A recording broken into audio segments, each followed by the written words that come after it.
Beginning January 1st, 2020, the recreational use of cannabis will be legal in the state of Illinois. Available to stream now, my mini doc dives into the history of Illinois legalization, starting with January 1st, what should we expect? The biggest thing that we need people to understand is that January 1, in terms of the criminal justice system here in this state, is the end of prohibition. see how Illinois missed its chance at real cannabis reform with key failures, including the fact that the program includes regulation on possession limits. So people can still be arrested for a possession. And I want to highlight that in its first year of legalized recreational marijuana in the state of Illinois, they arrested 3 times as many black people for possession than any other race. We've run into so much cannabis, we've run out of places to put it. I've represented people and taken their cases through the court system who got charged with more serious crimes only because the police said that they smelled cannabis. And not because the police said you have illegal cannabis, or not because you have too much cannabis, or not because you're high on cannabis, but because I can smell it and that's it. Attorney goes, he understands that he can't be smoking and his cannabis flower shouldn't be open. And I was like, I'd like to say for the record that I was not smoking and my flower was not open. So that's where we're at right now in Illinois, and I hope it changes. start watching now at colememo.com/minidoc.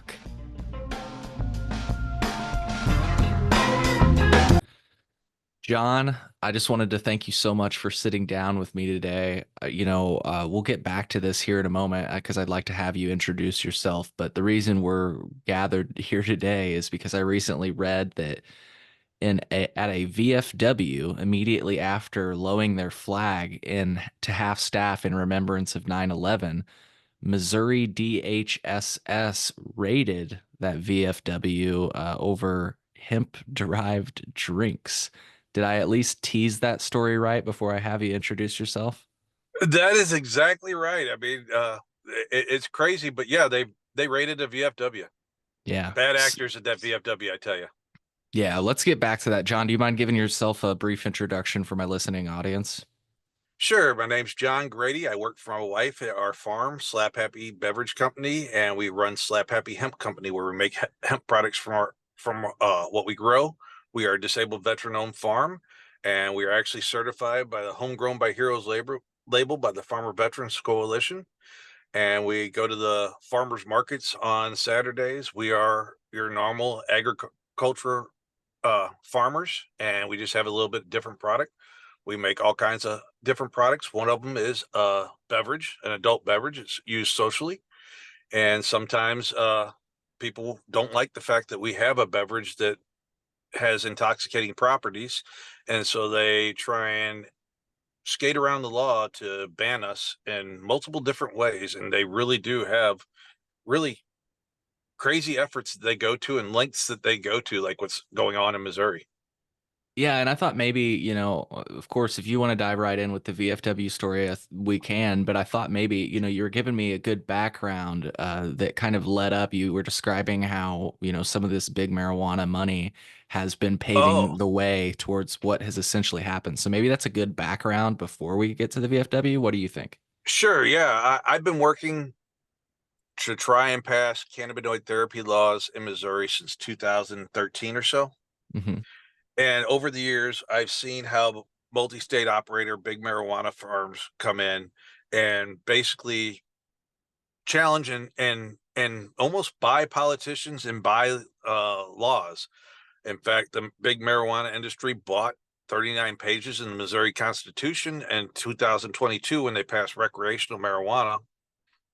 And that's where we see a lot of big issues happening. And they had legislation going forward in the General Assembly in Missouri for medical that got killed by the marijuana industry. They actually had recreational. That was a recreational bill was great. If you get a chance, look it up. HB 2704 by Ron Hicks.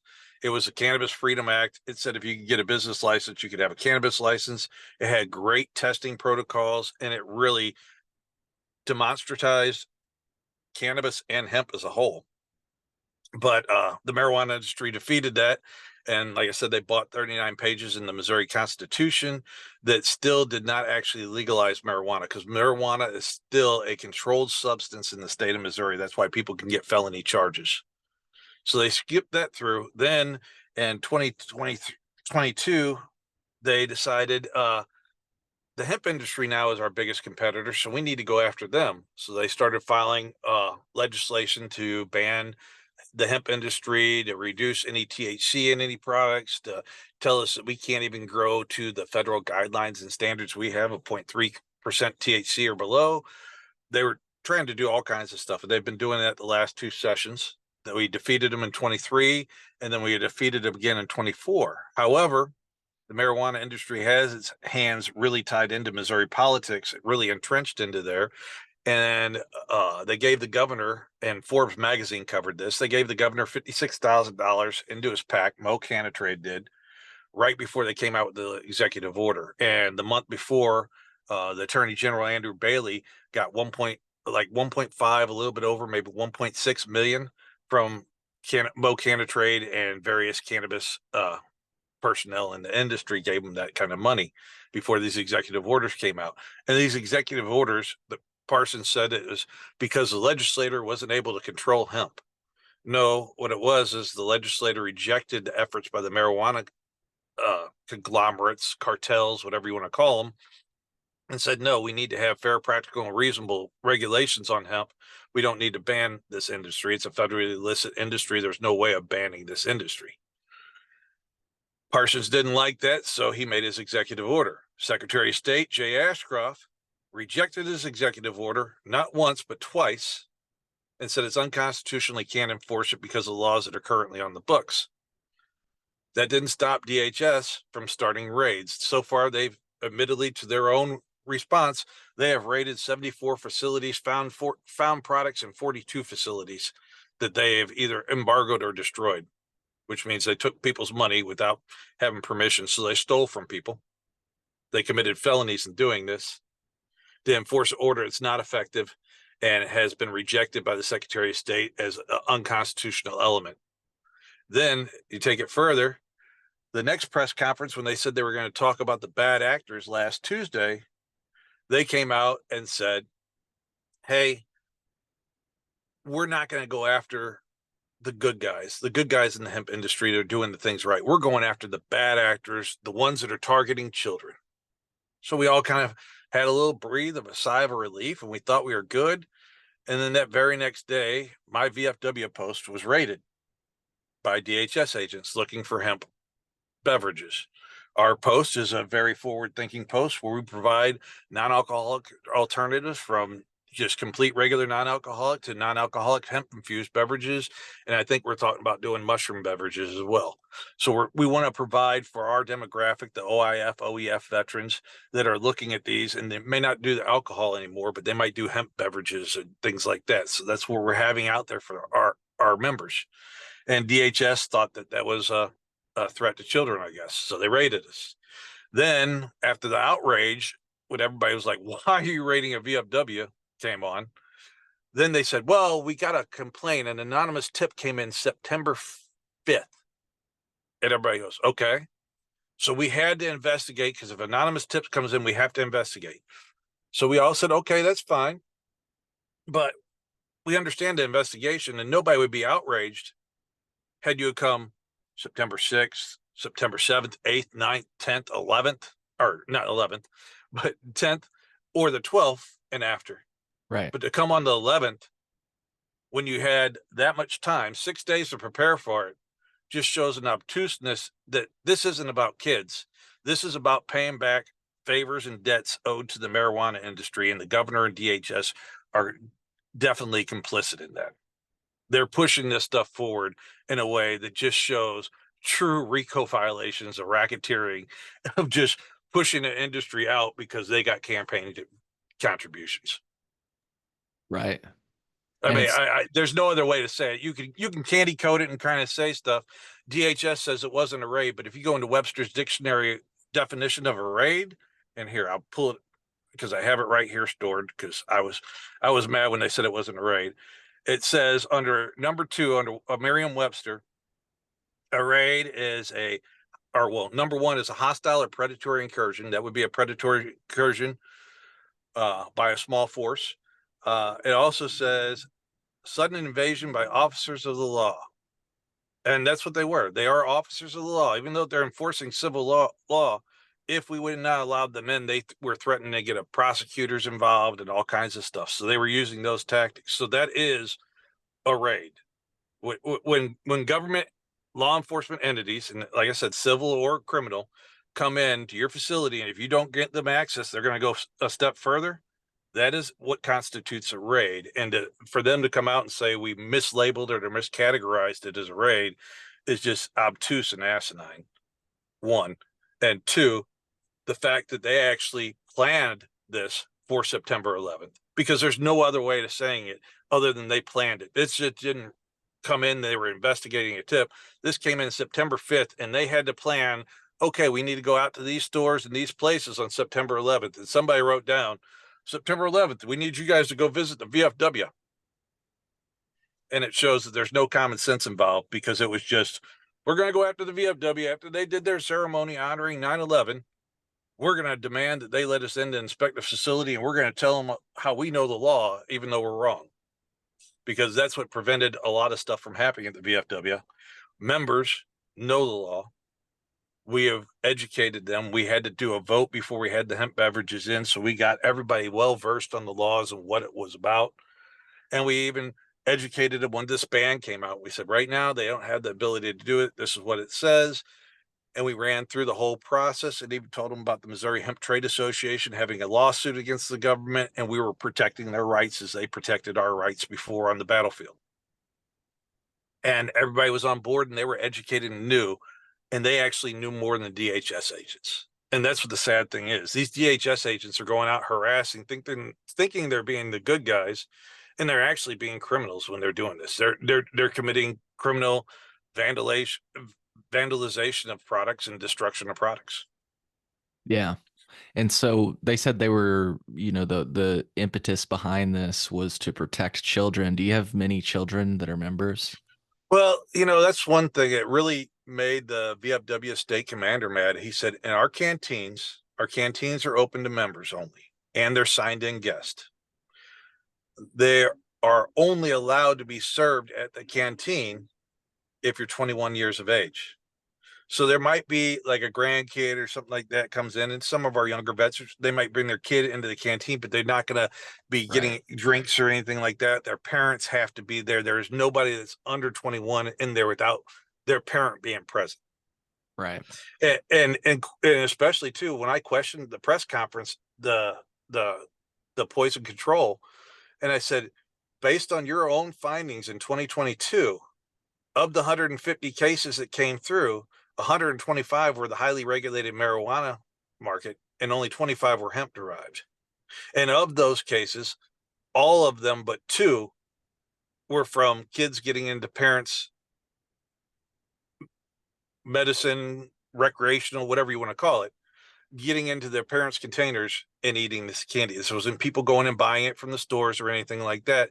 So the governor's executive order does nothing to actually combat the actual problem that's out there, that it's the marijuana industry that is the most responsible for this uptick of the 600% that he keeps touting, and the fact that he did this at their behest because he got money from them, and it's not actually addressing the true issue that parents aren't being held accountable for what they're doing with their kids and leaving stuff out. If they would leave out, thankfully, the parents are leaving out cannabis, because if a kid eats a whole bunch of cannabis, he's not going to die. Right. But now think about this. If you got a fifth of Jack Daniels sitting there, the kid drinks that, the kid's dead. Mm-hmm. And we've had, when you look at the top 10 list of cannabis or poisonings at the Poison Control Center, cannabis doesn't fall on the top 10 of the list. And in fact, by their statistics and numbers, it is 0.0001% of all poisoning control calls and ER visit calls. Wow. So why are we putting that much effort in that? And especially when in Missouri, we have an opiate crisis. 38 people a week die due to opiates. And the governor hasn't done a damn thing on that one. And I'm sorry about the language, but it's the truth. Okay. He hasn't done a darn thing about that. And he's coming after hemp and saying we're bad actors and everything, when we found that the states where they have good hemp policies and regulations and good cannabis policies and regulations, those opiate numbers drop by over 25 to 35%. Wow. Once you have one that's not marred in the subterfuge that the Missouri markets are, where they price fix and they gouge their consumers. But if you look at well-established markets like Washington and Colorado, even Oklahoma, they show better response in lowering their opiate overdoses than what Missouri has been able to do. And that's because of the greedy nature of what's going on in Missouri's cannabis industry.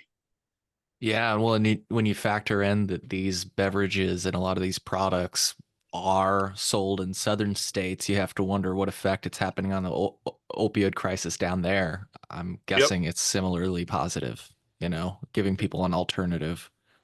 Well, So, Mississippi, I used to live in one of the most conservative states in the union.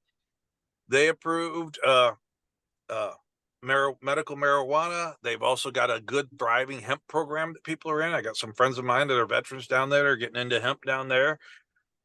We can see hemp is a really good thing, not only on the social market for beverages or medicinal market, but also when you put in, you got the fiber that can be used for paper. You got the fiber that can be used for making clothes. I'm in fact wearing a pair of hemp overalls from Patagonia right now. I mean, there's a lot of things we can do with the plant. And if you look at the marijuana industry, with all their money, because they are federally legal, they can't do anything with the fiber stalks or anything like that. So for every gram of product they have, they make 7 grams of waste. So we're going to talk about environmentally friendly. They are not. I mean, the hemp industry really has that over the marijuana industry, not to mention that we get to have our taxes written off. We get to write off our business expenses and everything like that, where marijuana is paying that 39%. That's why you pay such a high price for marijuana versus hemp, where a liter of distillate of marijuana derived Delta 9 is running about $15,000 on the wholesale market, where a liter of hemp derived Delta 9 THC, same product, just different places where they come from, and that's running about 1,500. So you can see the difference in cost, why they're defending the market, because they're defending the prices they can gouge the public with. I was going to ask, is it sunk cost fallacy? Like, why are they defending that market when they rightfully point out all of those punitive, you pointed out 280E, all the taxes that you don't have to pay, they have to pay. And it's like, why are they standing up for that? A system that's in many ways, like, I think they would even agree it's fucking them, Well, what's crazy is if you actually look at the big marijuana people like Tilray, right? Madmen, stuff like that, they're all in hemp now. Right. They're dual. They got hemp sides. They got a separate entity that's the hemp side from their marijuana side, because USDA's cracked down on anybody that has hemp licenses or manufacturing hemp products, but also is manufacturing marijuana products. They're trying to cut that out, so you can't double dip and do both. But if you have two separate companies like Tilray has established, then they can be in the hemp world and the marijuana world. And those companies are really thriving. And we're finding they're starting to come into support of hemp.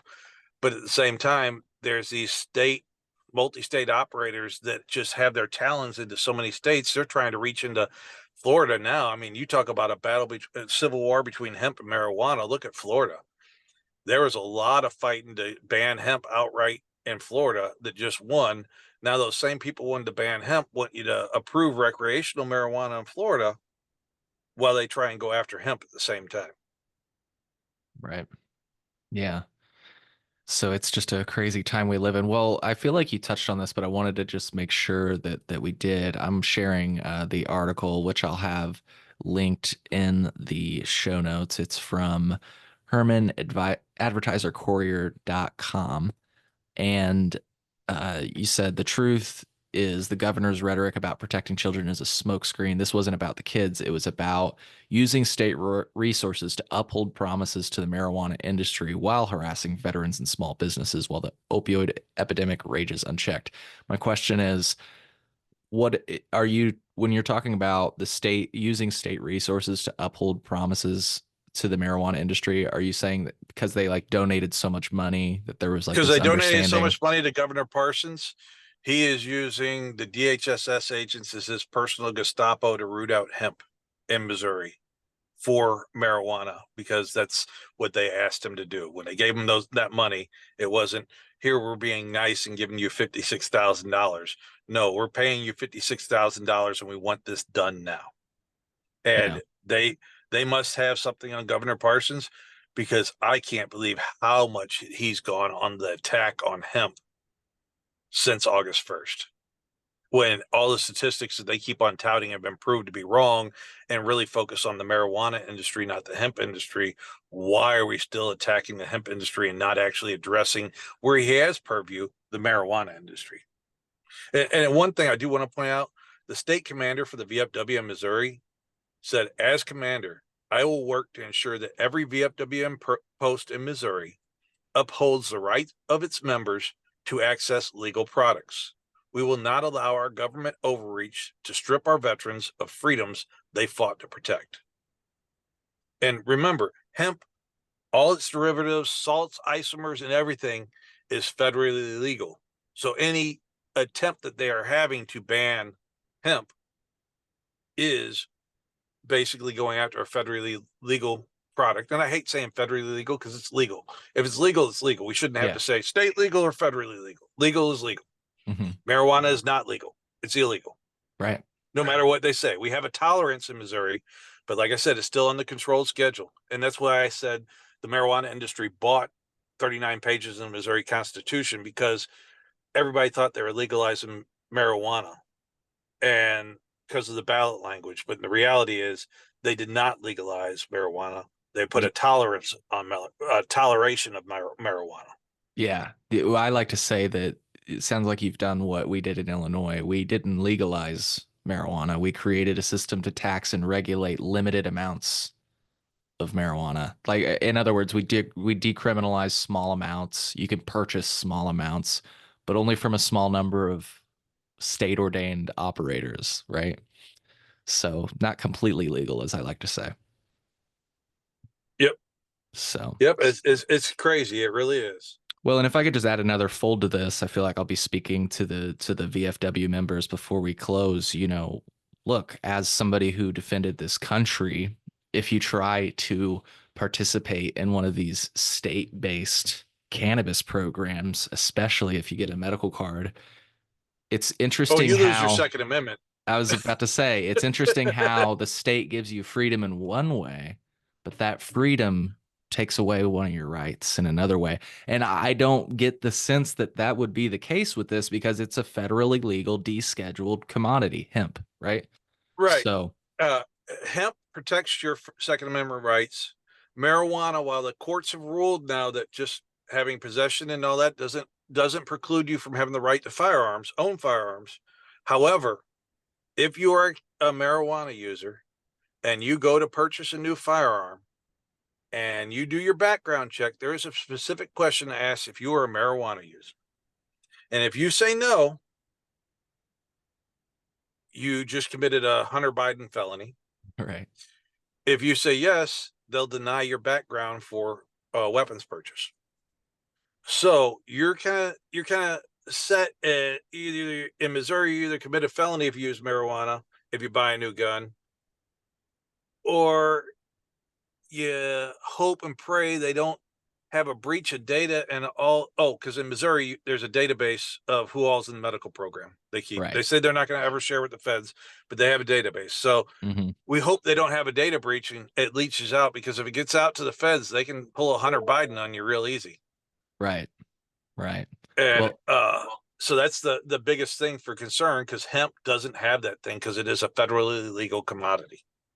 Right. Well, John, was there any bases we didn't cover today? I wanted to thank you for coming on to talk about this, and I am sorry about what you and your membership went through with regard to this. I appreciate it, but you know what? We're veterans, so we like to fight sometimes. And we took this as, you know what?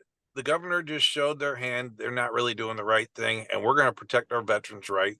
So where the state VFW might not have been involved before and stuff like that, now they saw how their veterans were treated, and they're mad. We've talked to our legislative rep for the state of Missouri, and he had already talked to the guys up in D.C. when he was in D.C. when this happened. The VFW National is mad. So they, while it kind of sucks that it happened, I think this is the right catalyst we need to get veterans to actually get some good cannabinoid therapy research and access to these hemp-based cannabinoid therapies. Yeah. Well, on that note, John, I want to thank you for fighting the good fight. I truly believe that history will reflect kindly on these efforts. I think you're on the right side of history with regard to this topic, at least. Like, again, here's the answer. I always say, like, if you would have been presented this option even like 5 years ago, hemp, even though sometimes it's silly, you look at it and you're like, the 0.3, well, sometimes it seems silly. Even with that in mind, I feel like if anybody would have been presented this option like 5 years ago, like I said, everybody would have taken it. And it's funny how, some of these big lobbying dollars have really changed the spirit of what this should be, right? This should be like a national rejoice. Instead, we're saying, oh, the children.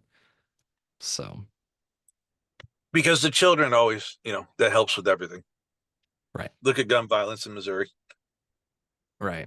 It's a devious way to gain, to try and seek public traction. It's just, it's in such bad faith. And, sorry, just really quick, but I wouldn't be surprised in those poison control numbers if, for example, energy drinks send more children to the emergency room, right? That's what we've seen. Caffeine's in the top 10. So, poisonings. and these things you want to talk about marketed to children. Look, first of all, I think that whole idea is bullshit. I don't think that just because something's colorful or has something on it. Again, if you look at alcohol beverages, there's Sunny D vodka. Growing up as a kid, Sunny D was orange juice, like an orange juice for kids. Now there's Sunny D vodka. Sour Patch. Have you ever heard of the Sour Patch candy? Now there's Sour Patch alcoholic beverages. Oh, they have all kinds of the malt beverages now that are out there that are the flavored seltzers that you see, and all of them, if you look, I mean, come on, Bomb Pop. You're a Gen X kid if you know what a Bomb Pop is, because that's what we all had when we're growing up. So if you sit there and have it Bomb Pop, that's an icicle cone, and you kids are going to associate that because their parents gave them Bomb Pops, so they think it's okay, or they see it when they're at a picnic somewhere, and they're going to drink that. And I guarantee you, if you drink that alcohol as a child, you're going to have more detrimental effect on your body than if you take any type of hemp or cannabinoid product. Absolutely. Yeah, absolutely. So I just wanted to bring that up as kind of a closing thought, just to give a little bit of context, maybe for people that aren't totally tuned into this issue. Wanted to throw out some other numbers so that people realize like this truly is a misnomer, for lack of better words. It's miseducation and misdirection to actually not actually address the real issues that are out there. Right. Well, John, on that note, any bases we didn't cover today before we go? I think we hit them all because I tend to talk a lot, so I apologize for that. But there should be some nuggets in there for you.